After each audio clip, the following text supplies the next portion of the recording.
Nagsisimula ang kwento sa isang matinding labanan sa pagitan ng dalawang makapangyarihang angkan na may kani-kanyang watawat sa magkabilang panig. Ngunit napilitan silang tumigil at magkasundo sa isang tigil putukan dahil may mas malaking banta na paparating, isang sakunang kayang wasakin ang mundong kanilang ginagalawan. Sa sinaunang kontinente ng Japan, kasalukuyang hinaharap ng buong lupain ang isang matinding salot, ang dambuhalang demonyong dragon na nagngangalang Zot. Ang dragon na ito ay kakaiba sa lahat. At wala pang sino man ang naging sapat ang lakas para pigilan siya sa anumang nais niyang gawin. Sa tuwing gising si Zot, sinusunog niya ang buong mga bayan at nayon hanggang sa maging abo. Wala rin kahit sinong naging sapat ang lakas para mapabagal ang kanyang pag-atake upang makalikas ang mga tao dahil sa sobrang lakas niya. Dahil dito, milyon-milyong sibilyan ang namamatay sa bawat paggising ng dragon. Gayunpaman, sa mundong ito ay may dalawang tanyag na salamangkero na siyang inaasahan ng lahat. At mula sa kanila ay isinilang ang isang sanggol na pinangalanang Hero. Isang gabi, nang huminto ang lahat ng labanan, ipinahayag ng dalawang salamangkero na kailangan na nilang selyuhan ang dragon sa gabing iyon bago pa mahuli ang lahat. Nagtipon ng mga sundalo at mga lalaking may balabal, magkakasamang naghihintay sa paglitaw ng dragon na si Zot upang tuluyan na siyang selyuhan.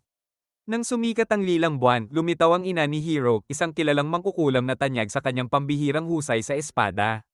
Sinadya niyang ilagay ang sarili sa panganib bilang pain upang akitin ng dragon. Nang magsimula siyang humiyaw para humingi ng tulong, biglang umangat mula sa lupa ang dalawang dambuhalang kuko at isang napakalaking anino ang bumalot sa lugar ng ritual. Muling nagising si Zot at pinakawalan ng isang malakas na sigaw bago niya tinangkang atakihin ang ina ni Hero. Ngunit sa sandaling iyon, mabilis siyang gumamit ng salamangka upang makawala at ikanadina ang dragon, sa kanya hinugot ang kanyang espada. Kasabay nito, ang ama ni Hero na si Braro ay nagbunyag ng kanyang tunay na anyo mula sa hanay ng mga sundalo at sinimulan ang ritual ng pagseselyo. Magkasama nilang sinimulan ng proseso, bumubuo ng malalaking proteksyon na harang sa paligid ng halimaw. Ngunit sa gitna ng ritual, tinamaan si Braro ng palaso sa likod, dahilan upang siya ay bumagsak at dagwang manghina. Sa kabila nito, iginiit niyang ipagpatuloy ang ritual dahil kung hindi, hindi kailanman mananagot ang dragon sa kanyang mga kasalanan at ang apoy ni Zot ay sisira sa lahat ng kaluluwa at lulunukin ang buong lupain. Gayunpaman, nakawala si Zot sa salamangka ng pagseselyo, nilate si Braro, at sinubukang atakihin ang kanyang anak na si Hero. Sa huling sandali, ginamit ni Braro ang isang salamangka gamit ang kanyang kamay upang iligtas ang bata. Ngunit nagdulot ito ng permanenteng marka sa dibdib ni Hero at ng dragon. Pagkatapos nito, pinakawalan ni Zot ang kanyang apoy at winasak ang buong ritual na nagdulot ng napakalakas na pagsabog at naglaho ang lahat. Si Hero lamang ang nakaligtas dahil sa proteksyong salamangka ng kanyang ama. Lumipas ang maraming taon at bahagya ng lumaki si Hero, dala ang handering maghiganti sa lahat ng nagtaksil sa kanyang ama at ang pagnanais na patayin ang dragon na Somire sa kanyang pamilya. Makikita si Hero na naglalakbay sa iba't ibang lugar, nakabalabal at may dalang napakalaking espada sa kanyang likuran. Patuloy siyang naglakad hanggang sa makarating sa isang bagong lungsod kung saan mahigpit na sinusuri ng mga gwardya ang lahat ng pumapasok. Ngunit nang tumingin ang isang gwardya sa mga mata ni Hero, siya ay nagulat at agad siyang pinapasok ng walang anumang hadlang, tila batid niya na ito ang anak ni Braro. Naglibot si Hero sa lungsod, pinagmamasdan ng mga kakaibang nilalang at hindi pangkaraniwang pagkaing binibenta, hanggang sa biglang mapansin ng mga tao ang isang maliit na batang babae na malakas na nag-anunsyo ng pagdating ng isang Panginoon na nagngangalang Namboko. Ipinatawag ng bata si Namboko at dumating ito sakay ng isang karwahe na napapalibutan ng maraming gwardya at sundalo. Si Namboko ay nagsimulang maghagis ng mga baryang tanso sa mga tao habang tinatawag silang mga walang kwentang, mababahong magsasaka at inuutusan silang yumuko sa kanya. Agad namang pinulot ng mga taga-nayon ng mga barya at nag-agawan para rito hanggang sa may isang barya ang gumulong at napadpad malapit kay Hero. Sinubukan itong pulutin ni Hero, ngunit agad itong inagaw ng isang batang magnanakaw mula sa lungsod na nagngangalang Peset. Gayunpaman, pinigilan ng grupo ng mga city boys si Peset at sinabing huwag niyang kunin ang pera ni Namboko dahil ang perang ikinakalat nito ay ninakaw lamang din mula sa kanila.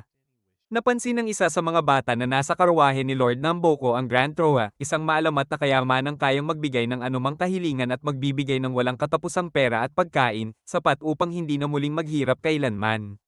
Ngunit sinabi ng kanilang leader na kalimutan na iyon dahil imposibleng manako ang Grand Troa at kailangan na nilang umalis bago magalit ang kanilang pinuno. Sa kabila nito, naiwan si Peset at hindi napigil ang bumalik matapos makita ang Grand Troa. Kaya umakyat siya sa karwahe. Samantala, nagpatuloy sa paglibot si Hiro at napansin ang isang lalaki sa gilid ng kalsada na nagsasabing may hawak siyang isang bihirang crest na nagmula raw sa bayani na tumalo sa masamang dragon. Ngunit mali ang bersyong ikinukwento ng lalaki dahil alam na alam ni Hiro ang totoong nangyari noong araw na iyon. Gayunpaman, tunay ang crest na hawak ng lalaki. Biglang inagaw ito ng isa sa mga batang magnanakaw at tumakbo palayo, ngunit may kasama ang mga ngalakal na isang dambuhalang bodyguard na agad sinunggaban ang bata at binuhat siya sa ere. Inutusan ng mga ngalakal ang bodyguard na suntukin ang bata ng 3 beses at bawiin ang crest, ngunit dumating si Hiro sa tamang oras at itinapat ang kanyang napakalaking espada sa mukha ng mukhang halimaw na bodyguard. Sinabi ni Hiro na bihira lamang niyang bunutin ang kanyang espada at kapag ginawa niya ito, seryoso siya. Sinabi ni Hiro sa mga ngalakal na bibilhin niya ang crest at inihagis dito ang isang gintong barya na doble ang halaga sa presyong hinihingi. Pinakawalan ng bata at nagpasalamat ang mga ngalakal kay Hiro. Ngunit ipinaliwanag ng bata na sinira ni Hiro ang kanilang plano dahil ang pakay niya ay mapag-alitan lamang ng bodyguard upang habang abala ito, manakawan ng iba pang city boys ang mga ngalakal. Dahil dito, nawalan sila ng malaking pagkakataon sa pagnanakaw dahil sa kabaitan ni Hiro. Bigla namang inagaw ng bata ang crest mula sa kamay ni Hiro at tumakbo palayo kasama ang kanyang mga kasama.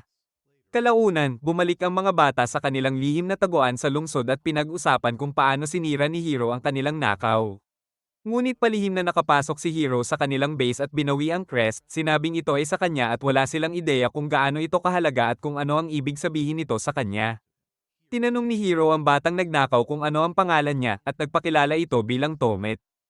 Tinawag naman ng iba pang mga bata si Hiro na isang tanga at sinabing anuman ang kanilang nanakaw ay kanila pa rin. Tumakbo si Hiro palayo habang hinahabol siya ng lahat ng bata sa mga bubong at makikitid na eskinita.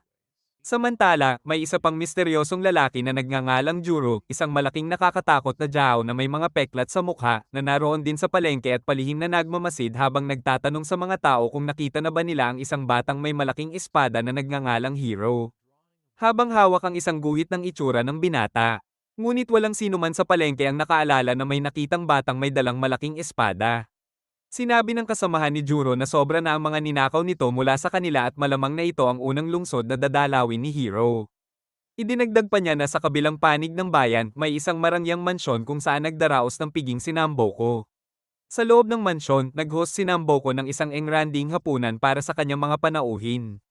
Sa kabila ng kanyang pagpapanggap bilang isang karaniwang mangangalakal, unti-unting lumabas ang tunay niyang kulay nang pilitin niya ang mga bisita na ibenta ang kanilang mahalagang magic items. Nagsimulang mag-alala ang mga elit ng lungsod dahil sa pagtaas ng presyo at sa posibleng kaguluhan na maaaring idulot nito. Lalong uminit ang tensyon nang ang isang clumsy na utusan na dati nang bumati kay Namboko ay aksidenteng nabasag ang isang bihirang banga. Nagngit-ngit sa galit ang Panginoon ng lungsod. Ngunit bago pa man siya makapagsalita, mabilis na pumagitna ang mga armadong gwardya ni Namboko, mga espaday nakabunot at handang ipatupad ang kagustuhan ng kanilang amo.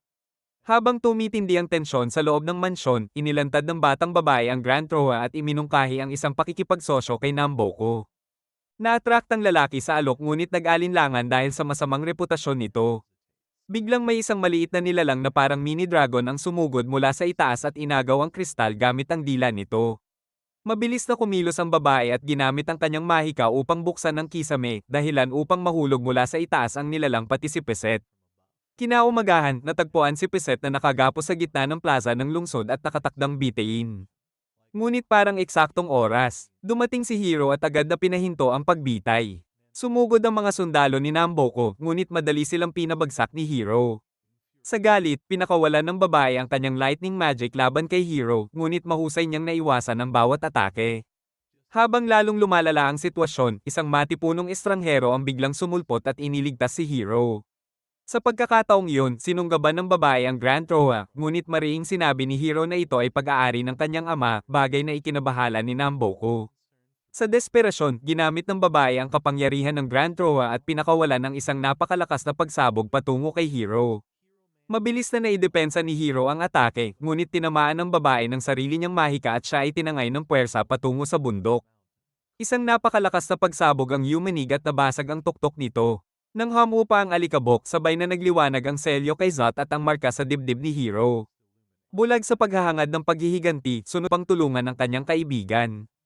Napagtanto ng mga sundalo na walang silbi ang kanilang mga sandata laban kay Zot, kaya ibinaling nila ang kanilang mga palaso kina Hero at Juro. Ngunit bago pa man tumama ang mga palaso, biglang hineramgan sila ng mismong dragon, ikinagulat ng lahat ang hindi inaasahang pagprotekta nito. Sa matinding galit, pinakawalan ni Zot ang kanyang buong puot at winasak ang lungsod, nilipol ang lahat sa kanyang danaraanan bago tuluyang maglaho sa dilim. Habang ang lalaking katabi nino ng kasiyahan, nilalasap ang takot na kanyang naidulot. Nalulugod siya sa katotohanang ang mga tao ngayon ay umaasa na sa kanyang protection matapos ang ganoong sindak. Lumipat ang eksena sa lihim na taguan ng mga magnanakaw kung saan nakahandusay si Hero na walang malay. Isinalaysay ni Juro ang mga pangyayari 10 taon na ang nakalipas nang subukang selyuhan ng mga magulang ni Hero ang dragon na si Zot. Ang napiling lugar ay estratehikong matatagpuan sa gitna ng tatlong makapangyarihang kaharian. Ibinuwis ng ina ni Hero na si Kisem ang kanyang kaluluwa upang akitin ang dragon, habang si Lord Barrow naman ang gumamit ng kanyang sagradong kasangkapang pangselyo. Si Hero, sabay-sabay nilang sinimulan ang ritual ng pagseselyo. Sinimulan nila ang ritual ng pagseselyo. Sa kabila ng pakikialam ni Juro upang iligtas si Hero, ang kanyang mga magulang at lahat ng salamangkero ay tinupok ng naglalagablab na itim na apoy ni Dagenzot. Nang magkamalay si Hero, agad niyang hinanap ang dragon, udyok ng walang kapantay na paghahangad ng paghihiganti. Sinubukan siyang pakalmayan ni Juro at ibinunyag na sa nakalipas na 10 taon ay siya ang nagsanay kay Hero at kumupkup sa kanya bilang sariling alagad.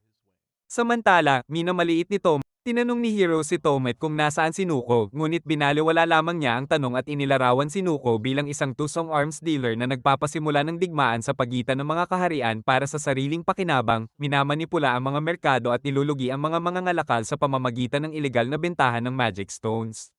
Desidido si Hero na mabawi ang Grand Roa kaya itinakda niya ang kanyang susunod na hakbang sa paghahanap kay Nuko. Lumipat ang eksena kay Sharo na labis na nababagabag sa pag-alis ni Nuko. Sa paghahanap ng Call Iwan, gumamit siya ng isang mahiwagang salamin upang makipag-ugnayan sa karwahe ni Nuko. Hinato gagastusin sa isang magarbong restoran. Ang kanilang pagtatalo ay nakakuha ng pansin ng may-ari ng restoran na may galit sa kanila dahil sa gulong kinasangkutan nila kanina laban kay Nuko. Biglang namagitan ng isang babaeng may tainga ng pusa na nagngangalang Aaron at inanyayahan silang sumama sa kanya para kumain ng brunch. Sinundan nila siya. Dahil sa kaguluhan sa plaza kanina, napagtanto ni Aaron ang tunay na pagkakakilanlan ni Hero bilang anak ni Lord Barrow, dahil bigla na lamang umalis si Aaron, iniwang naguguluhan ng lahat lalo na si Palopa na umaasang siya ang magbabayad ng pagkain. Kinagabihan, si Tomet na pumayag, ngunit nauwi lamang ito sa pagtatalo nila ni Hero tungkol sa kung saan sila matutulog. Kinabukasan, tinanong ni Tomet si Hero tungkol sa kanilang plano, at nanatiling matatag si Hero sa kanyang layuning hanapin si Nuko at mabawi ang Grand Roa. Tumanggi si Juro na sumunod ng bulag at binalaan si Hero tungkol sa kanyang mga kahinaan, hinihikayat siyang mag-ingat sa kanyang paghahangad. Ipinahiwatig ni Juro na malaki ang yabang ni Hero ngunit kulang pa sa tunay na husay. Iminungkahi ni Juro na pansamantalang manatili ang iba sa base habang sinasanay niya si Hero kahit tutol si Tomet sa ideya. Tiniyak ni Hero na aalagaan sila ni Juro at pati na rin magluluto para sa kanila, kaya't sa huli ay pumayag ang mga bata. Di nagtagal. Naglakbay sina Hero at Juro patungo sa disyerto. Sa malawak na disyerto, iminungkahi ni Juro na magsimula si Hero sa basic training sa pamamagitan ng pakikipaglaban sa mahihina at simpleng slime. Ngunit kahit mukhang madali, nahirapan si Hero na hatiin man lang ang mga ito, at halos wala siyang magawang pinsala, malinaw na ipinapakita ang kakulangan niya sa kasanayan. Habang tumitindi ang kanyang pagkainis, biglang may isang Sand Dragon ang lumitaw mula sa mga buhangin at nabigla silang dalawa. Sa kabila ng nakakatakot na presensya ng Sand Dragon, desperado si Hero na patunayan ang sarili kaya sinubukan niya itong atakihin, ngunit tulad ng dati, bigo ang kanyang mga galaw at wala siyang nagawa. Biglang may isang payat na dalagang lumabas mula sa bibig ng dragon na may kakaiba at hindi pangkaraniwang anyo. Laking gulat nila nang lumapit ito kay Hero. Bago pa nila lubusang maunawaan ang sitwasyon, biglang inatake ni Juro si Seido. Ngunit agad itong pinigilan ni Hero. Nagpatuloy ang kakaibang kilos ni Seido habang abala siyang namumulot ng kung ano-ano mula sa buhangin, at sinamantala naman ng iba ang pagkakataon upang bumalik sa kanilang taguan. Doon, si Hero ang nag-asikaso at naghanda ng pagkain para sa lahat. Nang maglaon, napaisip si Hero tungkol sa hindi maipaliwanag na presensya ni Seido. Tinukso siya ni Tomet at sinabing isa lamang siyang desperadong binata na nahulog agad ang loob, bagay na ikinainis ni Hero.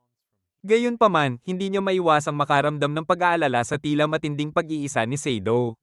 Nagbigay ng pananaw si Tomet na pinaalalahanan siyang pare-pareho rin silang lumaki ng walang mga magulang at nagpaabot ng pakikiramay sa pagkawala ng pamilya ni Hiro kahit matagal na itong nangyari.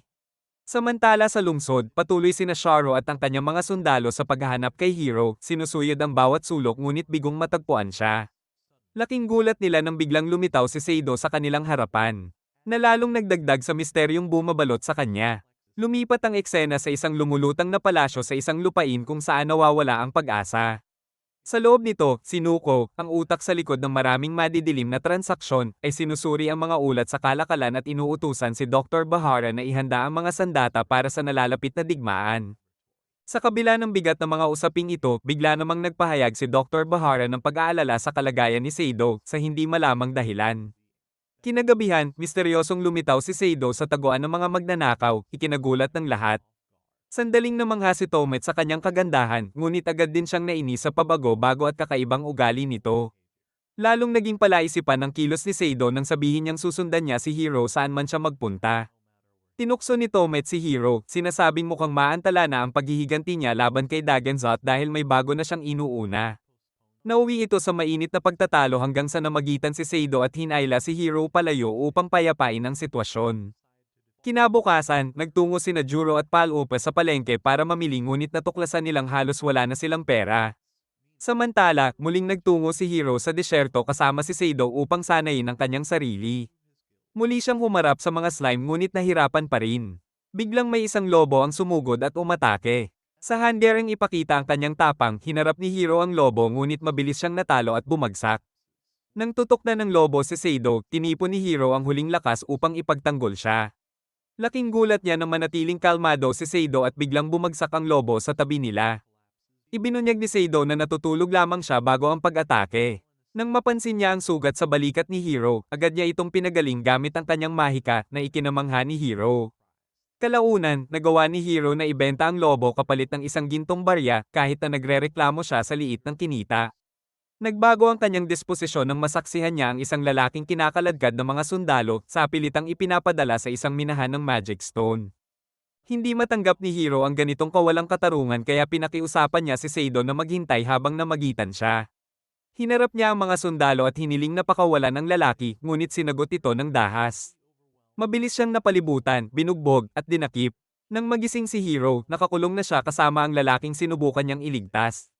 Ikinwento ng lalaki ang malupit na katotohanan na ang mga ipinapadala sa mga minahan ay hindi na kailanman bumabalik. Dahil dito, nakaisip si Hiro ng plano para makatakas gamit ang kanyang peking badge. Kahit labis itong ikinabahala ng lalaki. Samantala, nababalisa si Sharo nang bigong gumana ang kanyang mahiwagang salamin. Nang malaman niyang nadakip at ikinulong si Hiro sa palasyo, agad siyang umalis upang mamagitan. Sa kabilang banda, sa isang madilim na eskinita, desperadong naghahanap si Tomet ng paraan para mahanap si Hiro, ngunit laking gulat niya nang sundan siya ni Seido. Lalong naging komplikado ang sitwasyon dahil sa biglaang presensya nito. Sa palasyo, nag-alab sa galit ang Panginoon ng lungsod nang makialam si Nuko sa kanyang mga gawain. Nang matuklasan niyang nawawala ang kanyang lihim na talaan, napagtanto niyang nalantad ang kanyang mga kasunduan at naharap siya sa banta ng pagbubunyag ng kanyang mga kasalanan. Kalaunan, nasukol sina Tomet at Seido ng mga Royal Guard, ngunit dumating sina Juro at Palupa sa tamang oras at nakuha ang talaan. Dahil dito, napalaya si Hiro at pati na rin ang iba pang mga bilanggo. Kinabukasan, sinubukan ni Hiro na paalisin si Seido at hiniling na iwan siya upang makapag-ensayo ng mag-isa. Ngunit patuloy siyang sinundan nito. Hindi na matiis ni Hiro ang kakaibang ugali ni Seido, lalo na habang siya ay nagsasanay. Bilang tulong, inalok niya si Seido ng isang gintong barya para bumili ng pagkain. Samantala, nakasalubong ni Seido si Aaron na nag-anyaya sa kanya sa isang partikular na lugar. Habang nagsasanay si Hiro, lalo siyang nainis sa paulit-ulit na pakikipaglaban sa mga slime at hiniling kay Juro na umalis na sila, ngunit sinagot siya nito ng matigas at mapanuyang pagtanggi. Sa kabilang banda, sinamahan ni Seido si Aaron sa isang mainit na bukal kung saan ikinwento ni Aaron ang mga chismis tungkol sa kakayahan nitong magpagaling ng sugat, ngunit nilinaw niyang hindi nito kayang bumuhay ng mga patay. Sa kabilang panig ng lawa, palihim na pinagmamasdan ni Sharo ang kanilang dalawa. Naagad napansin ni Aaron. Sa ibang lugar naman, nakita ni Tomet at Palupa ang isang paskil na nag-aanunsyo ng isang misyon na may gantimpalang 300 gintong barya para sa paghuli ng isang halimaw. Dahil sa tiwala sa kakayahan nila at sa presensya ni Juro, nagtungo sila sa lugar ng pagsasanay, ngunit nabigla sila nang makita sina Juro at Hiro na naglalaban. Diretsahang sinabi ni Juro na hindi sapat ang pag-asa ni Hiro sa Grand Roa upang matalo si Dagenzot. Binigyang diin niya ang pangangailangang Hesay ng iba't ibang kakayahan at pinaalala ang kabigwang pagseselyo ng 100 salamangkero noon. Hindi nakayanan ni Hiro ang mga salita ni Juro at sa galit ay umatake siya, ngunit agad siyang napigil ng matatag na depensa nito. Dali-daling lumapit sina Paloopa at Tomet upang tingnan ang kalagayan ni Hiro, habang inanunsyo ni Juro ang balak niyang dalhin si Hiro sa Healing Springs upang ipagamot siya. Habang papunta sila sa Healing Springs, lihim na minamanmanan ng mga gwardya ni Nuko ang kanilang grupo. Nang maranasan ni Hiro ang himalang kapangyarihan ng bukal, labis siyang namangha sa tindi ng bisa nito. Samantala, naramdaman ni Sharo ang presensya ni Hiro at agad siyang naglabas ng utos. Ipinaliwanag ni Juro kay Hiro na ang kanilang paglalakbay ay hindi lamang tungkol sa pagsasanay, marami pa silang haharapin at kinakailangan ng hindi matitinag na determinasyon upang magtagumpay. Sa hudyat ni Sharu, ginaising ng mga sundalo ang isang dambuhalang higanteng pugitan na naghasik ng kaguluhan sa paligid at dinakip si Seido. Mabilis na umalis si Aaron at iniwan ang lugar habang patuloy ang halimaw sa pagwawasak, inaatake ang sinumang madaanan, pati na rin si Sharu mismo. Sa isang matapang na hakbang, sumugod si Juro at tinalo ang halimaw, iniligtas ang lahat. Samantala, hinanap ni Hiro si Seido at natagpuan niya ito sa tabi ng lawa. Ramdam ang sandaling iyon, kusa namang nagbigay ng espasyo sina Paloopa at Tomet at ibinaling ang kanilang atensyon sa ibang bagay. Matapos mapabagsak ang halimaw, dinala nila ito pabalik sa lungsod, ngunit doon nila nalaman na ang unang anunsyo ay isang panlilinlang na planado ni Sharo upang madakip si Hiro. Hindi sila natinag at nagbalak na ibenta ang halimaw sa mayayamang mamimili upang pondohan ang pagbili ng baluti ni Hiro. Gayunpaman, napakamahal ng baluting nais nila kaya napilitan silang pumili ng mas murang chainmail. Kinaumagahan, nagpaalam si Hiro sa mga bata at naghanda sa kanyang paglalakbay. Laking gulat ng lahat nang ipahayag ni Tomet ang kanyang desisyong sumama sa kanila. Sa kabila ng pagtutol ng kanyang mga kaibigan. Determinado si Hiro na mabawi ang Grand Roa, nangako siyang babalik at umalis na may bagong tatag ng loob. Sa kanilang paglalakbay, nakasalubong nila si Aaron na nagbunyag na si Sharo ang nasa likod ng insidente ng halimaw nung nakaraang araw. Ipinahayag din niya ang nais na sumama sa kanilang grupo at nag-alok ng isang mapa na magbubunyag ng kinaroroonan ni Nuko sa lupain kung saan namamatay ang mga kahilingan. Gayunpaman, nilinaw niyang ibibigay lamang niya ang impormasyong ito kung sasama siya sa kanila. Pumayag si Hiro, at nagpatuloy ang kanilang paglalakbay. Hindi nagtagal, hinarap nila ang isang napakalaking ibon. Nagkubli sina Tomet, Aaron, Seido, at Paloopa sa likod ng isang bato habang sinubukan ni Hiro na atakihin ang halimaw. Ngunit naligay siya sa matinding panganib at muntik nang mapahamak kung hindi dahil sa maagap na pagligtas ni Juro. Dahil sa banta, iminungkahi ni Juro na magpalipas muna sila ng gabi sa kalapit na kagubatan upang maiwasan ang karagdagang pag-atake ng ibon. Pagsapit ng gabi, nagtipon sila sa paligid ng apoy, ngunit kapansin-pansing wala si Seido dahil nagpunta ito upang kumuha ng tubig. Kinuha ni Hiro ang pagkakataon at nagboluntaryong hanapin siya at natagpuan niya ito sa tabi ng sapa. Samantala sa palasyo, ipinakita ni Nuko ang kanyang mga sandata sa mga potensyal na kliyente, kabilang ang kanyang pinakabagong imbensyon. Nasiyahan ng mga mamimili at binili ang sandata kapalit ng mga kristal. Lingid kay Nuko, nasaksihan ni Sharo ang transaksyon sa pamamagitan ng kanyang mahiwagang salamin, ngunit agad nagbago ang kanyang disposisyon nang malaman niya ang pag-atake ng malaking ibon kina Hiro. Ibinunyag ni Nuko ang pagkakakilanlan ng halimaw bilang si Hawkeye, na lalong nagdulot ng pagkabalisa kay Sharo. Sinubukan niyang suyuin si Nuko, ngunit mahigpit siyang inutusan na hanapin si Hiro at binyantaan na itatakwil siya kapag nabigo. Samantala, habang nagpapatuloy ang paglalakbay ni Hiro at ng kanyang mga kasama, muling lumitaw si Hawkeye at sinundan sila mula sa himpapawid hanggang sa makarating sila sa Saltfield. Biglang sumulpot sina Sharo at ang kanyang mga sundalo at naglunsad ng biglaang ambas laban kina Hiro at sa kanyang mga kasama. Muli nilang binuhay ang 3 dambuhalang golem at pinakawalan ang mga ito laban sa grupo. Humanda si Juro na salubungin ang mga golem sa labanan, ngunit si Hiro, dala ng biglaang bugso ng damdamin, ay sumugod kay Sharo nang wala sa sarili.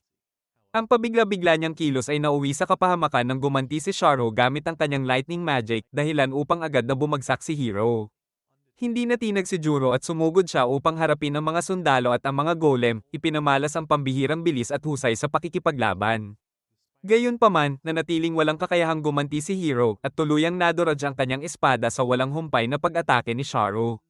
Sa desperadong hakbang, ginamit ni Pal-upa ang kanyang mahika at tinawag si Mumo. Isang babaeng kahawig ng kuneho na kilala sa pagiging madaling suhulan. Lumitaw si Mumo mula sa isang mahiwagang bolt at sa isang iglap ay inihagis ni Pal-upa sina Seido at Tomet papasok dito, labis na ikinabahala ni Tomet para sa mga naiwan. Samantala, napalibutan si Hiro ng walang tigil na pag-atake ni Sharu hanggang sa dumating si Juro upang tulungan siya. Habang tumitindi ang labanan, yumanig ang lupa sa lakas ng kanilang sagupaan at tuluyang nabitag si Juro sa makapangyarihang mahika ni Sharu. Sa isang malupit na banta, sinabi ni Sharu na papatayin niya si Juro kapag hindi sumunod si Hiro. Dahil sa galit at desperasyon, tuluyang sumabog ang emosyon ni Hiro at nagbago ang kanyang anyo, naglabas ng isang halimaw na kapangyarihang hindi niya makontrol.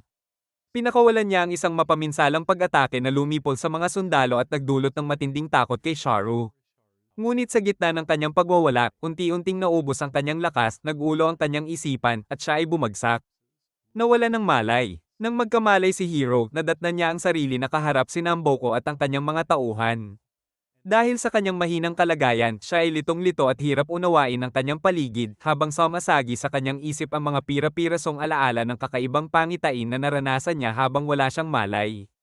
Samantala, muling lumitaw si Mumo kasama ang mahiwagang Bolt at si Seido ay agad na umalis upang hanapin si Hiro, habang napilitan si Pal-upa na magbayad ng malaking halaga upang matupad ang hinihingi ni Mumo.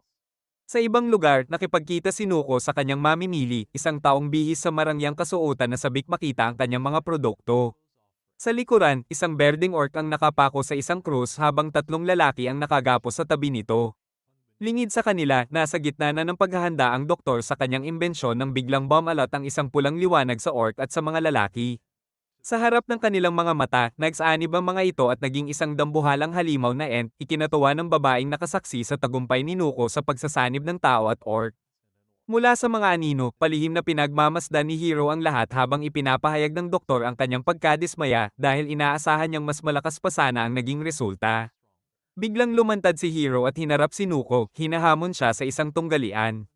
Handa ang magkabilang panig sa laban, ngunit napagtanto ni Hiro na wala na sa kanya ang kanyang espada. Gayunpaman, lumaban pa rin siya gamit ang kanyang mga kamao, ngunit mabilis siyang napabagsak at nadaig. Sa kabila ng pagkatalo, mariing hiniling ni Hiro na ibalik ang Grand Troa, subalit iginiit ni Nuko na ito ay nararapat na mapasakan niya. Habang dinadakip si Hiro ng mga sundalo, ipinaalam ni Nuko na siya ay iniimbitahan sa isang espesyal na pagtitipon. Samantala, nag-iisip si Juro tungkol sa misteryosong kakayahan ni Hiro na wasakin ang kanilang mga kalaban nang biglang lumitaw si Aro na labis namang ikinainis ni Pal-upa. Pagkaraan nito, sina Juro, Tomet, at Seido ay inihatid sa isang marangyang tolda habang naiwan sina Aron at Pal-upa. Sa labas ng tolda, inaasikaso ni Namboco ang kanyang mamimili na abala sa paghahanda ng isang marangyang piging. Dumating si Sharu upang humingi ng paumanhin sa kabigwang madakip si Hiro, ngunit ikinagulat niya nang purihin ni Namboco ang lakas ni Hiro at gantimpalaan si Sharu at ang kanyang mga tauhan ng isang supot ng pera. Sa sobrang tuwa, niyakap ni Sharu si Namboco bilang pasasalamat. Sa lugar ng pagsubok, napansin ni na Juro at ng iba ang kalahating taong orc, dahilan upang maghinala si Juro na may kinalaman si Nuko sa paglikha ng nilalang. Sa loob ng tolda, nakagapos si Hiro sa isang upuan habang pumasok si Nuko, ipinapakita ang mga gamit na pampahirap at malinaw ang layuning pilitin si Hiro na ibunyag ang kanyang mga lihim sa pamamagitan ng sakit. Dahil sa pagkamausisa, tinanong ni Nuko si Hiro tungkol sa koneksyon niya kay Dagenzot, ang masamang dragon. Bilang tugon, tinanong ni Hiro kung bakit interesado ang isang simpleng mangangalakal tulad ni Nuko sa ganoong kasuklam-suklam na nilalang. Ipinaliwanag ni Nuko na ang kaguluhang dulot ni Dagenzot ay lilikha ng matinding pangangailangan sa mga sandata sa maraming bansa, na magpapalaki sa kanyang kita. Bago pa man niya masimulan ang interogasyon, nagkaroon ng kaguluhan sa labas ng tolda nang magalit ang mamimili dahil sa umano'y kawalang galang. Sinamantala ni Hiro ang kaguluhan at napalaya ang isa niyang paa, nakuha ang kanyang badge, at gamit ang mabilis na galaw ay ginamit ito upang putulin ang lubid na nakagapos sa kanyang mga kamay. Samantala, abala ang doktor sa pag-aayos ng kanyang pinakabagong imbensyon nang madetect ng kanyang mga sensor ang presensya ni Seido sa malapit. Kaya tumalis siya upang siyasatin ito. Sa loob ng tolda, nakalaya na si Hiro sa isang kamay ngunit natisod pa rin dahil nakagapos pa ang kaliwa. Biglang pumasok ang doktor na may dalang sensor at napahinto siya nang mapansin si Hiro na nagpapaalala sa kanya kay Seido. Tinanong niya kung nasaan si Seido, hindi niya namamalayang palihim ng pinuputol ni Hiro ang lubid sa kanyang braso. Sa labas, nagdiriwang sina Sharu at ang mga sundalo sa isang handaan, ipinagdiriwang ang di umano'y kabutihan ni Nuko. Patuloy namang nag-aalinlangan ng doktor sa sinasabing kawalan ng interes ni Seido sa tibok ng puso ni Hiro. Nang tuluyan ng makalaya si Hiro, hinarap niya ang doktor. Sa kabila ng walang tigil na pagsasalita ng doktor tungkol sa koneksyon ni na Seido at Hiro, napagtanto ni Hiro na ang kapalaran ni Seido ay nakatali sa kanya. Kinilala ng doktor ang ugnayang ito at nakiusap kay Hiro na alagaan si Seido. Nag-alinlangan si Hiro, natatakot na hindi niya kayang tuparin ang pangakong iyon sa gitna ng pagpapahirap ni Nuko. Sa isang hindi inaasahang hakbang, inalok ng doktor si Hiro ng lason, iminungkahi ito bilang paraan upang muling makapiling si Seido lampas sa kanilang kasalukuyang kalagayan. Nag-atubili si Hiro habang iniisip ang bigat ng desisyon, ngunit kalaunan ay ininom niya ang lason.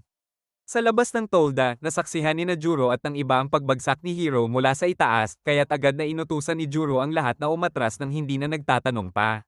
Sa loob ng tolda, nagngit-ngit sa galit si Namboko sa doktor na buong tapang siyang hinamon na patayin siya. Gayunpaman, kinilala ni Nuko ang halaga ng doktor at ang pangangailangan sa kanyang kakayahan sa kabila ng kanilang sagupaan. Nanatiling kalmado ang doktor, pinatatag ng kanyang pasyang protektahan si Hiro para sa kapakanan ni Seido.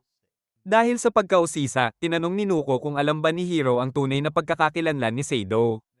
Gayunpaman, inihayag ni Nuko na aalisin niya si Seido sa lalong madaling panahon na nagdulot ng luha sa mga mata ng doktor.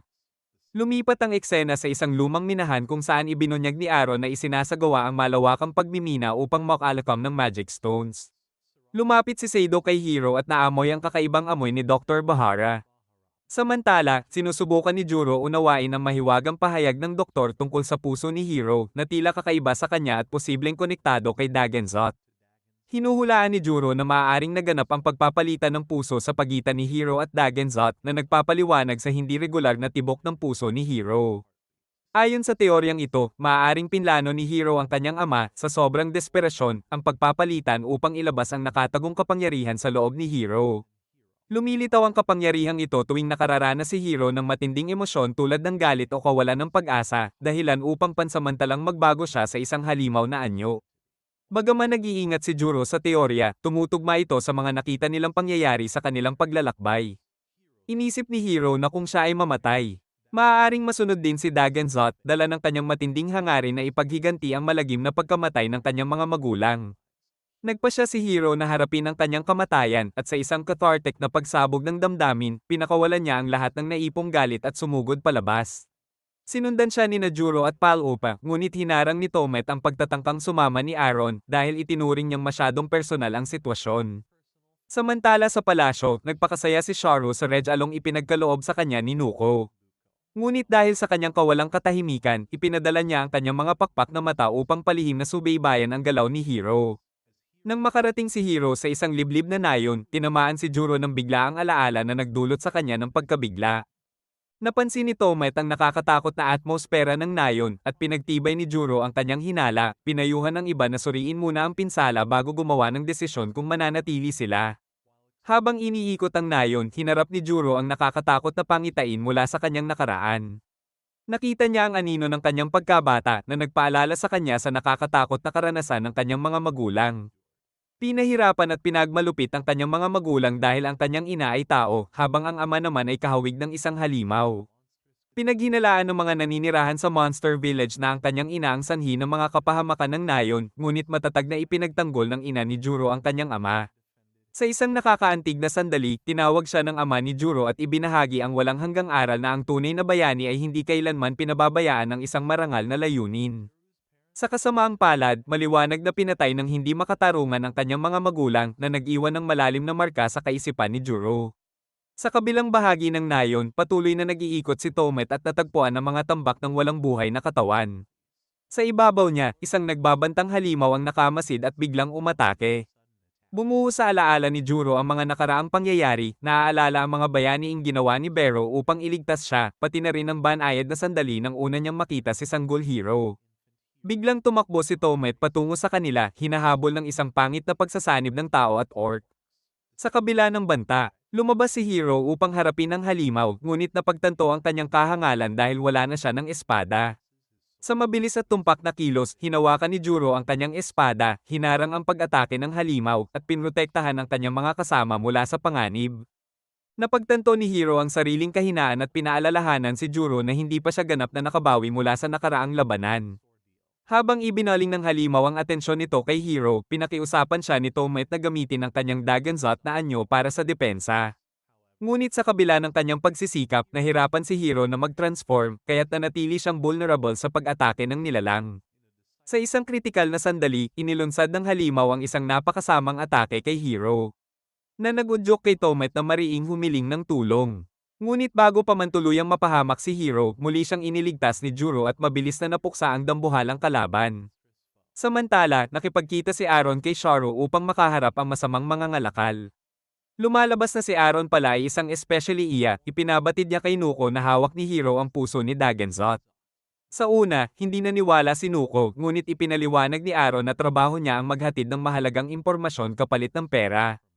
Humanga si Nuko at binigyan siya ng mamahaling bagay. Kalaunan, tinawag ni Nuko si Sharo at inutusan itong patayin si Hiro. Sa masiglang Rono Village, namangha si Tomet sa masiglang kapaligiran ng nayon kahit na ito ay nasa gilid lamang ng lungsod. Ipinaliwanag ni Palupa na umuunlad ang nayon dahil sa estratehikong lokasyon nito.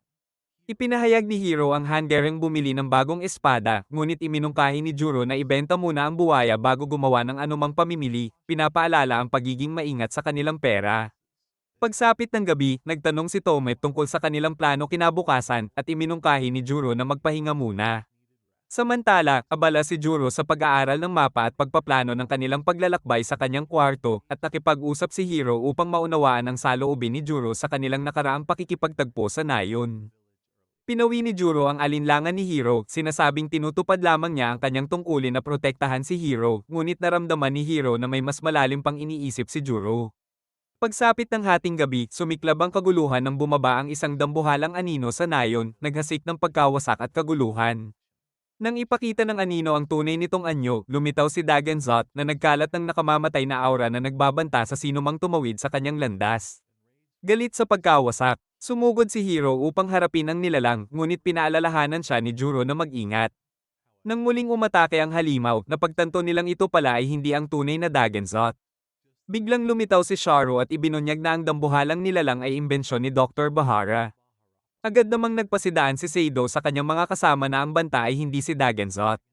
Samantala sa palasyo, pinagmamasdan ni na Dr. Bahara at Nuko ang nagaganap na labanan.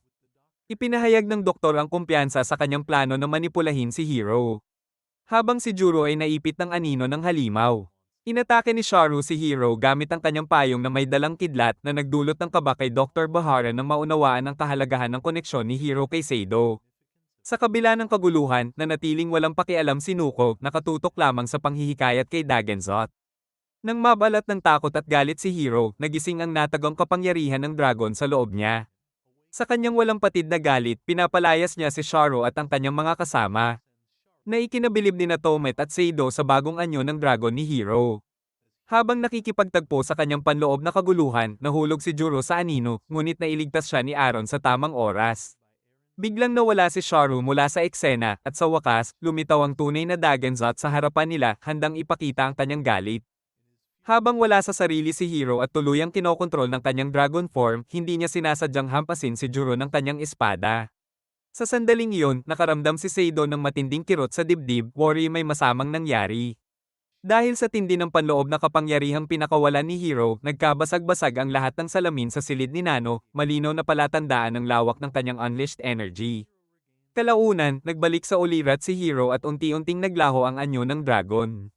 Napagtanto ni Bo na para mahuli si Dagonzot, kailangan muna niyang supulen si Hiro.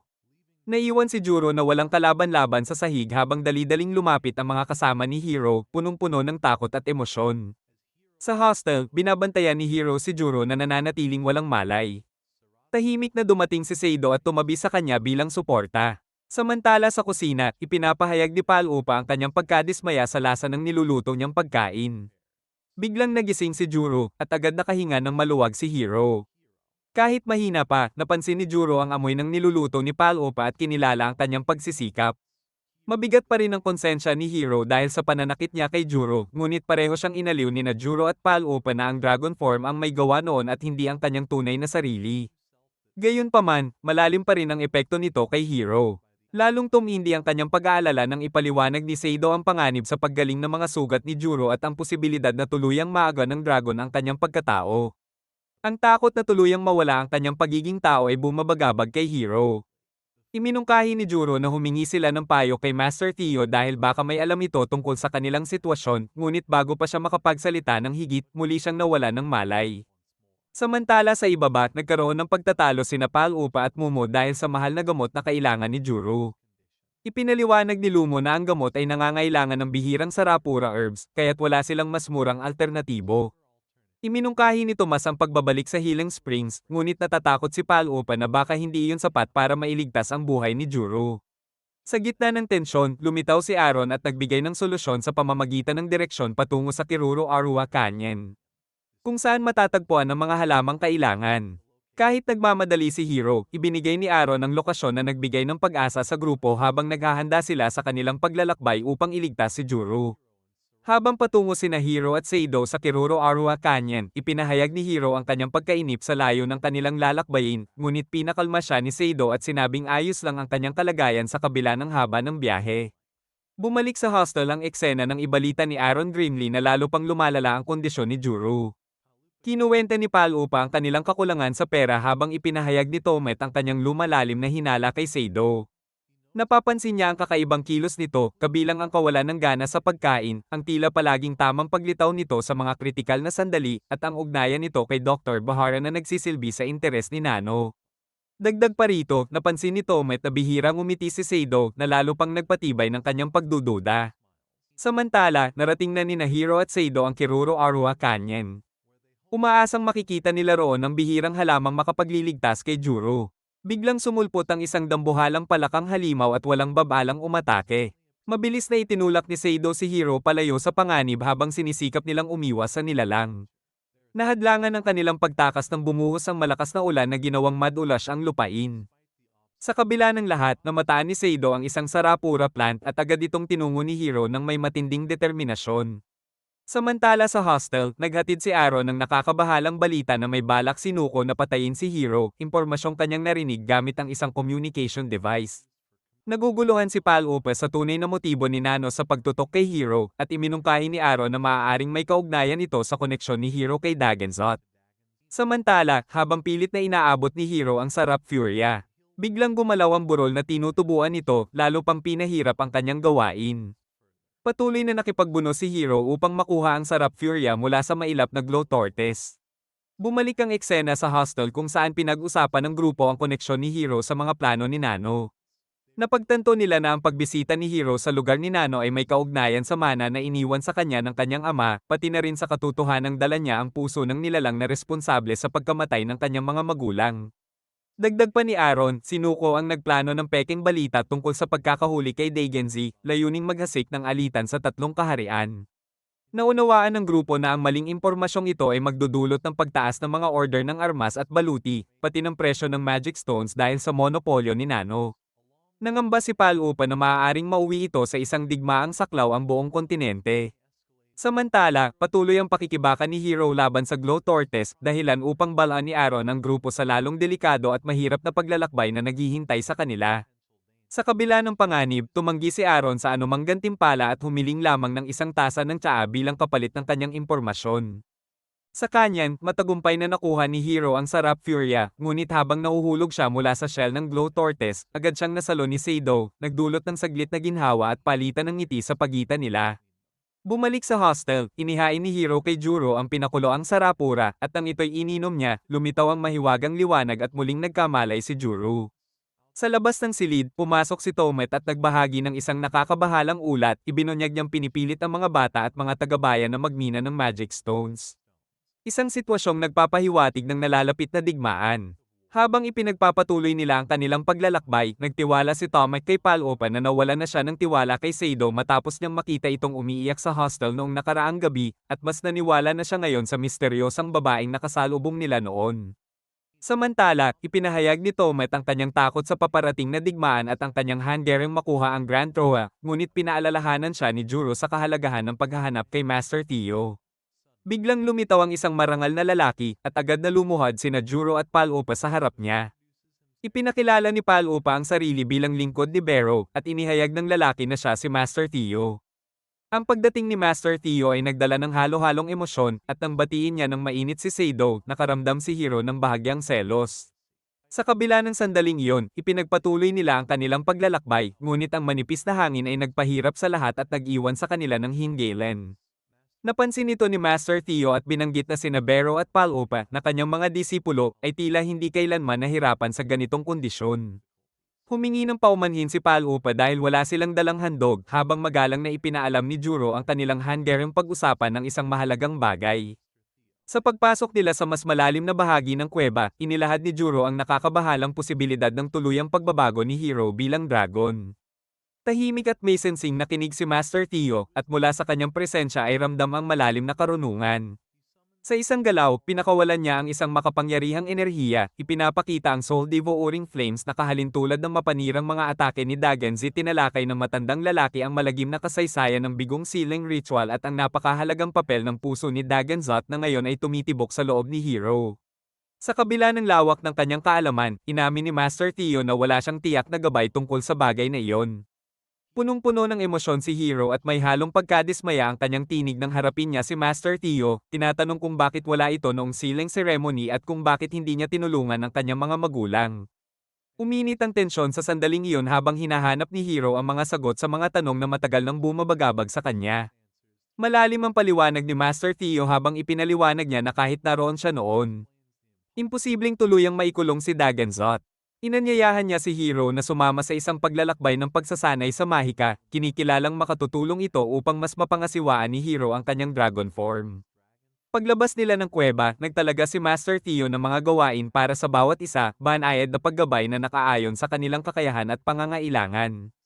Nang humakbang si Hiro, hinarap siya ng isang mahirap na gawain, sundan ng paikat-ikot na linya upang makahanap ng tuwid na daan sa kanyang mga hakbang. Isang metaporikal na paglalakbay para sa mas malalim na pag-unawa sa sarili sa gitna ng komplikasyon ng buhay. Habang pinagdinilayan niya ito, iniharap sa kanya ang isang payak ngunit malalim na ehersisyo, ang gusot at muling pagtuwid ng papel, sumasalamin sa paglalakbay ng pagtuklas at pagbabago ng sarili na kanyang tinatahak. Samantala, nahihirapan si Pal-Upa na unawain ang lalim ng mga aral ni Master Tio at ang tunay na kahulugan ng mga ito. Patuloy namang sinusubaybayan ni Aaron ang mga ulat mula sa palasyo ni Nano, mabigat ang kanyang dibdib sa bigat ng nalalapit na digmaan habang tumitindi ang tensyon. Sa gitna ng kanilang pagsasanay, hinikayat ni Pal-Upa si Hiro na manatiling nakatuon, binibigyang diin ang kahalagahan ng konsentrasyon. Ngunit nagbago ang direksyon ng paggabay ni Master Tio nang utusan niya si Hiro na itapon ang papel na may larawan ni Seido, bagay na mariing tinutulan ng binata na itinuturing iyon bilang mahalagang alaala. Mapagmatsyag na minamasdan ni Master Tio ang ugnayan ni Hiro at Seido, malinaw ang kanyang pagdududa sa namumuong damdamin sa pagitan nila. Sa gitna nito, bumalik si Juro dala ang kanyang huli, patunay ng kanyang husay sa paglalakbay at pangangaso. Muling bumalik ang pansin kay Hiro nang ipagawa ni Master Tio ang tila simpleng gawain, pulutin ng isang maliit na bato. Sa pananaw ni Seido, ang isang gintong barya ay katulad lamang ng isang magandang bato na nagbigay ng kakaibang pananaw sa ehersisyo at sa kung paano tinitingnan ang kahirapan. Dahil dito, inutusan ni Master Tio si Hiro na ihagis ang bato sa lugar na kanyang pipiliin.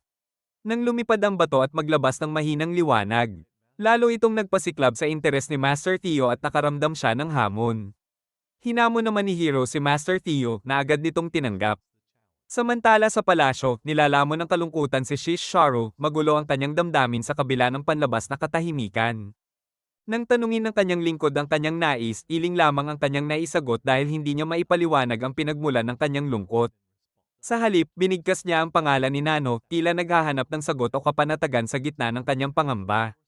Sa harap ng kuweba, ibinahagi ni Master Tio ang kanyang karunungan tungkol sa Coco Blade, ipinapakita ang tunay nitong kapangyarihan.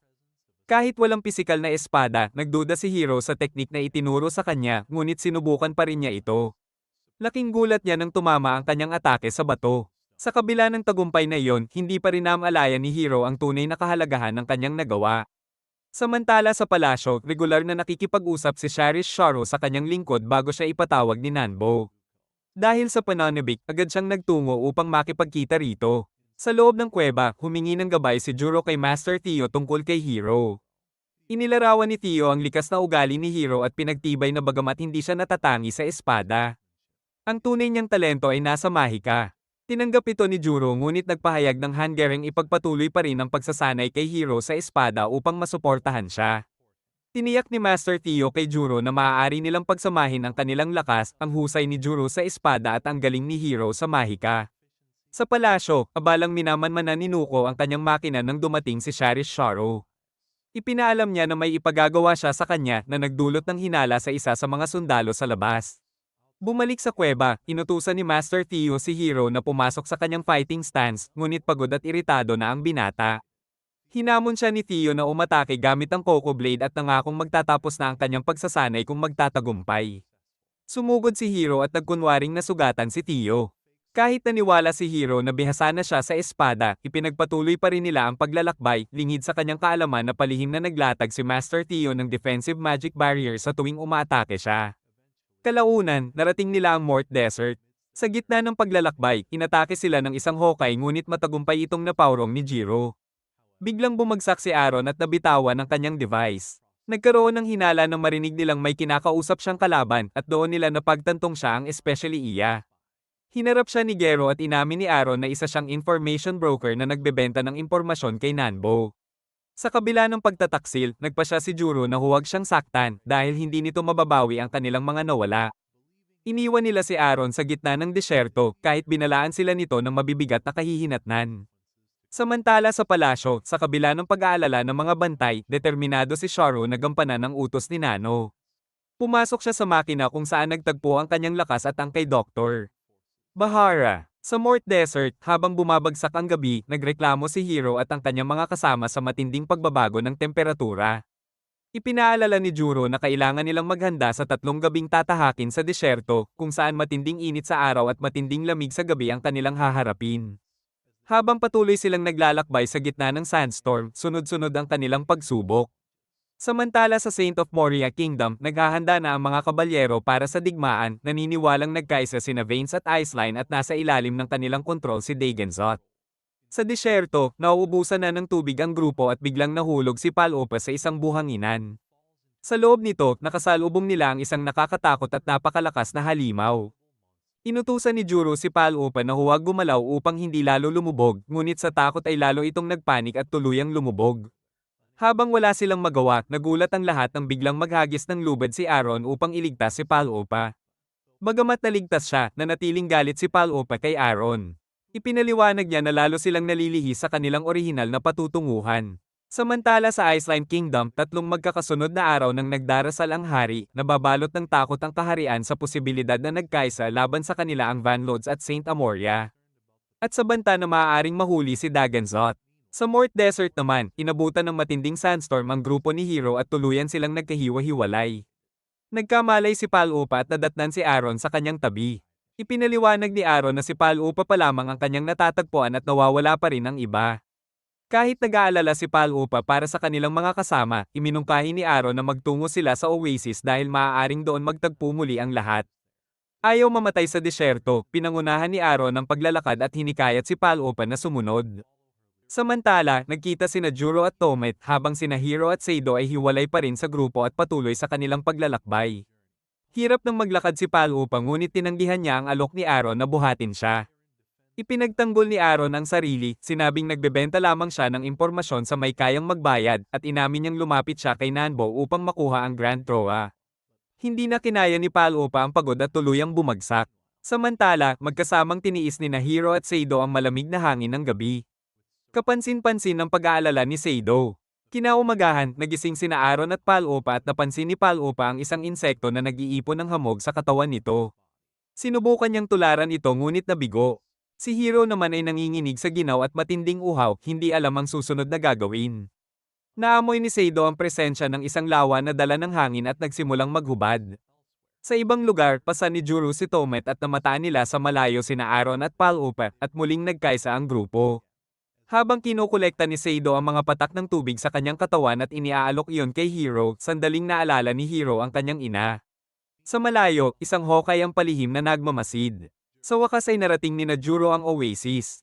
At binigyan niya ng tubig si Tomet hanggang sa ito'y magkamalay, ngunit saglit lamang ang kanilang ginhawa nang biglang lumitaw si Shisharu sa kanyang fusion form. Inatake niya si Seido at dinukot si Hiro sa harap ng lahat. Sa ibang panig, patuloy ang paghahanda ng tatlong kaharian para sa digmaan. Nagising si Hiro sa palasyo ni Nano kung saan inihayag ng weapon merchant ang kanyang balak na muling buhayin si Daigenzot matapos ang 10 taon. Walang pakialam si Nano sa galit ni Hiro at lalo pa siyang kinutya. Sinasabing sa kanya na ngayon ang Grand Roa. Sa matinding galit, binunot ni Hiro ang kanyang espada at inatake si Nanbo, ngunit madali itong hinarang ng kalaban. Doon napagtanto ni Hiro na hindi ganoon kadaling talunin si Nanbo. Lalo pang bumigat ang sitwasyon nang ibunyag ni Nanbo ang kanyang sariling papel sa trahedyang naganap 10 taon na ang nakalipas. Lalong nag-alab ang galit ni Hiro at mariin niyang itinanggi ang pahayag ni Nano tungkol sa pagpapalit ng puso, iginiit niyang ang kanyang ama na si Lord Barrow ang siyang gumawa ng desisyon. Sa kabila ng galit, muling inatake ni Hiro si Nuko ngunit agad siyang tinalo at itinapon pabalik sa malupit na disyerto. Mabigat ang pasanin ng rebelasyong ibinunyag ni Nano at ng kabiguan ni Hiro habang sinusubukan niyang unawain ang katotohanan. Samantala, habang hinahanap ni Najuro ang sina Hiro at Seido, ginamit ni Aaron ang kanyang device upang makinig sa anumang pahiwatig. Bigla nilang narinig ang boses ni Seido na tinatawag si Hiro. Sinundan nila ang tunog at natagpuan si Seido na tumutugtog ng mga tambol upang tawagin ang dragon. Sa matinding pagkabigla ng lahat, lumitaw ang dragon at nilamon si Seido. Nagkagulo ang grupo, at muntik nang atakihin ni Juro ang dragon dahil sa matinding emosyon, ngunit agad silang pinakalma ni Seido at tiniyak na ang dragon ang magdadala sa kanila kay Hiro. Naalala ni Palupa na unang lumitaw si Seido kasama ang isang dragon na lalo pang nagpalalim sa misteryong bumabalot sa kanya. Sakay ng dragon, lumipad ang grupo patungo sa palasyo ni Nano. Samantala sa loob ng palasyo, tiniyak ni Nuko na handa na ang lahat ng paghahanda. Plano niyang pagsamahin ang Sealing Treasure at ang kanyang makina, naniniwalang sa paraang iyon ay makakamit niya ang ganap na kapangyarihan sa mundo. Gayunpaman, kinilala niyang mangangailangan ito ng pagsasakripisyo ng lahat ng magic power sa buong kaharian. Sa kabila ng lawak ng kapalit, nananatiling determinado si Nuko na tuparin ang kanyang ambisyon. Pagdating nila sa mansyon ni Nano, hinarap ni Seido at ng grupo ang isang estrukturang kahawig ng palasyo ng Dark Lord. Ipinaliwanag ni Aaron ang kasaysayan nito na dating pinamunuan ni GS at tinalo ng bayani na si Dol Halbart. Bagamat wasak na ang itsura nito, nananatili pa rin ang makapangyarihang mahika ng palasyo na ngayon ay ginagamit ni Nanbo. Hindi napansin ang kanilang pagdating. Sapagkat agad silang sinalakay paglapag pa lamang. Napatay ang dragon at napaligiran sila ng mga gwardya, kaya't kinailangan nilang mag-isip agad ng paraan upang makaiwas sa pagkakadakip. Nakaligtas si Najuro at ang iba bago sila tuluyang matuklasan, ngunit wala silang malinaw na plano kung ano ang susunod na gagawin. Ibinunyag ni Dr. Bahara ang isang nakakagulat na katotohanan, si Seido ay isang magic puppet na nilikha sa ilalim ng utos ni Nano. Lubos na nabigla si Palupa sa rebelasyong ito. Ipinaliwanag pa ng doktor na ang paglikha kay Seido ay konektado sa trahedya sa Balboa, kung saan itinanim ni Nuko ang Dragon Blood Crystal na hanggang ngayon ay nasa loob pa rin ng kanyang katawan. Dahil hindi pinahahalagahan ni Nuko ang kagandahan ni Seido, iniutos niya ang pagkawasak nito. Sa desperadong pagnanais na mabuhay, pinagyelo ni Seido ang lawa ng magma at nakatakas sa tiyak na kamatayan. Naharap ang grupo sa isang mabigat na sitwasyon nang harapin nila sina Nuko at Sharu sa silid na may dambuhalang kristal.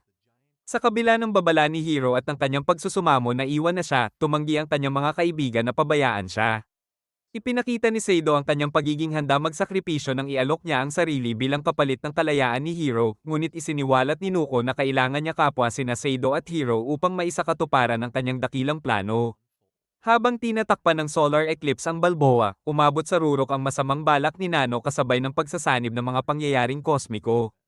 Balak ni Nanbo na gamitin ang lahat ng nakalap na magic power upang pagsamahin ang mga sundalo ng tatlong kaharian sa esensya ni Dagenzi, lilikha ng isang halimaw na mas kakilakilabot pa kaysa sa mismong dragon. Samantala, tuluyang nagsara ang sphere na bumabalot sa mansyon ni Nano, ikinulong ang lahat sa loob. Napagtanto ni Sharo ang nalalapit na panganib at ipinadala ang lahat ng naipong magic power kay Dr. Bahara, naniniwalang ililigtas siya ni Nuko. Ngunit lumitaw si Nuko at winasak ang lahat ng pag-asa, idineklara niyang lahat ng nasa loob ng mansyon ay magiging bahagi ng kanyang dakilang plano. Sa malamig na revelasyong ito, naging malinaw ang sinapit ng lahat ng nasa ilalim ng kapangyarihan ni Nano. Habang tumitindi ang kaguluhan sa loob ng mansyon, ang dating kumpiyansa ni Sharish Sharo ay napalitan ng matinding galit nang maunawaan niya ang tunay na lawak ng pagtataksil ni Nanbo.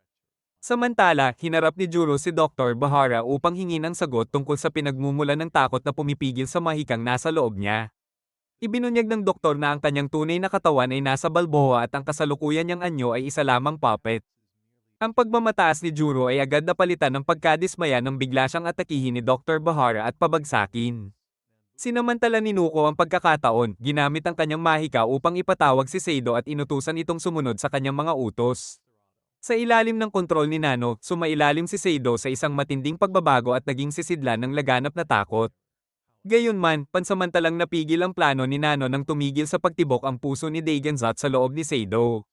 Sa gitna ng kaguluhan at pagguho ng mansyon, desperadong humingi ng tulong si Palopay kay Mumo, ngunit humingi ito ng mataas na kapalit kaya napilitan silang tipunin ang lahat ng natitirang yaman upang mabuhay. Habang naghahari ang kaguluhan sa loob ng sphere, inihanda ni Mumo ang magic cannon upang lumikha ng daan palabas at sa isang malakas na putok ay nabutas ang sphere na nagbigay daan kina Palopa, Juro, at sa iba pa na makatakas patungong Balboa. Samantala sa Balboa, nasa bingit na si Hiro ng tuluyang pagbabago bilang dragon. Isang mahalagang hakbang sa plano ni Nano na muling buhayin ang Dark Lord.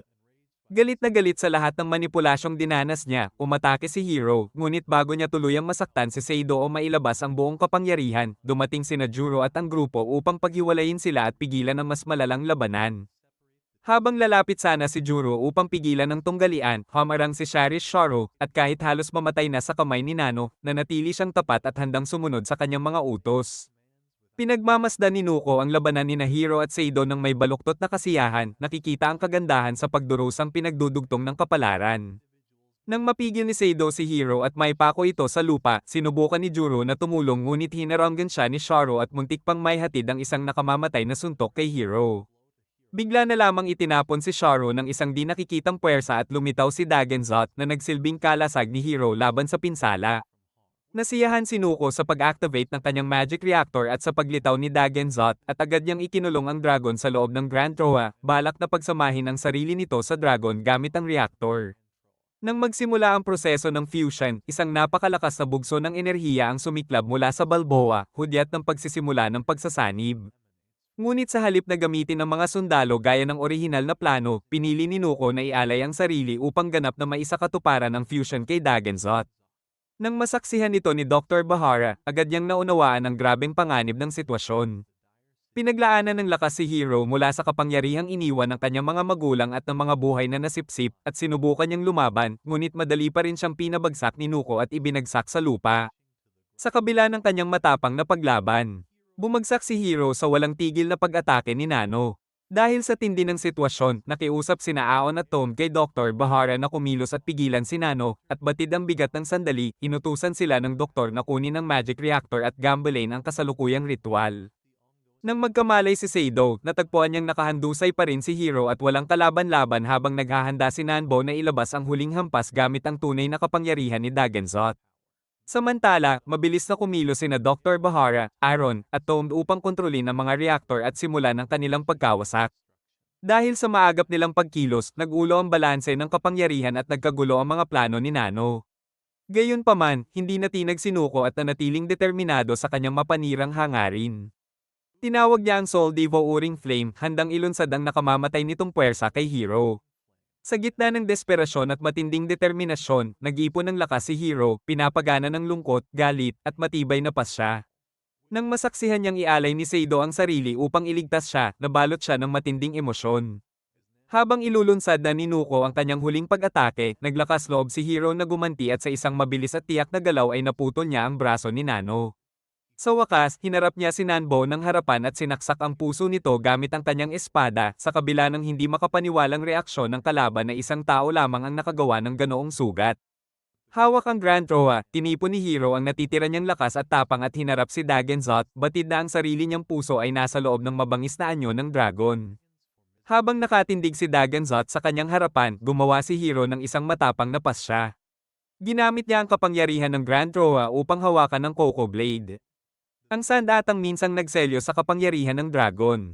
Sa isang mapagpasyang hampas, ibinaon ni Hiro ang talong sa puso ni Dagenzot.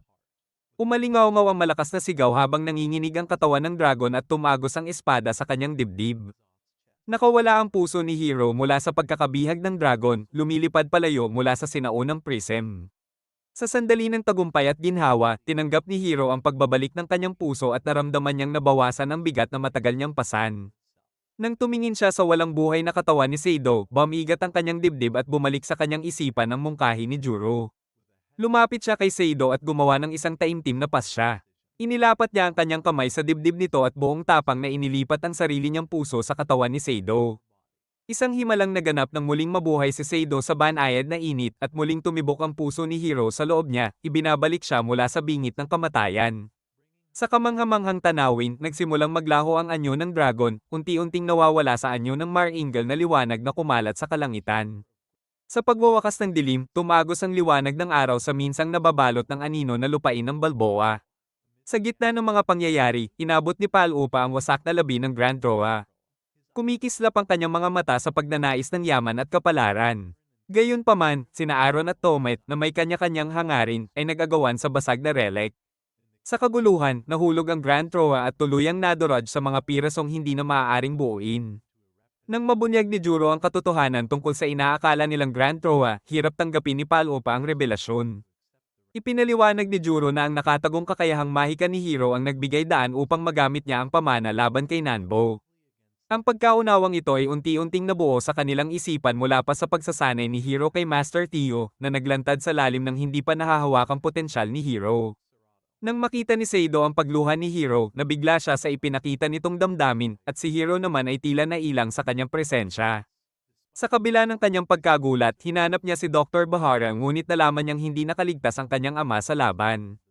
Samantala, umatras na ang mga sundalo ng Three Kingdoms na hudyat ng pagtatapos ng digmaan. Sa isang nakagugulat na pangyayari, ang interbensyon ni Aaron, dahil sa kanyang koneksyon sa mga hari, ay nagdala ng kapayapaan sa buong kaharian. Bigla namang lumitaw si Mumo, paalala sa kanila tungkol sa kanilang tungkulin kahit na nasa gitna na sila ng bagong tahimik na panahon. Samantala, ang mga luha ni Shasho ay napalitan ng tuwa nang malaman niyang may isang babaeng nalaya. Muling isinilang at pinatibay ng fusion, niyakap niya ang bagong kaligayahan. Natuwa si Shasharo sa magandang balitang ito habang nagpaalam sila kay Dr. Bahara sa isang solemneng libing. Tomet at ang iba pa ay tinukso si Hiro dahil sa kanyang walang pag-iimbot na pagsasakripisyo, pagbibigay ng puso kay Seido. Pero sa kabila ng biruan, naghiwalay sila ng maayos. Gayunpaman, tinanggihan ni Hiro ang pagiging mage at pinili niyang yakapin ang kanyang tunay na sarili bilang isang wandering swordsman.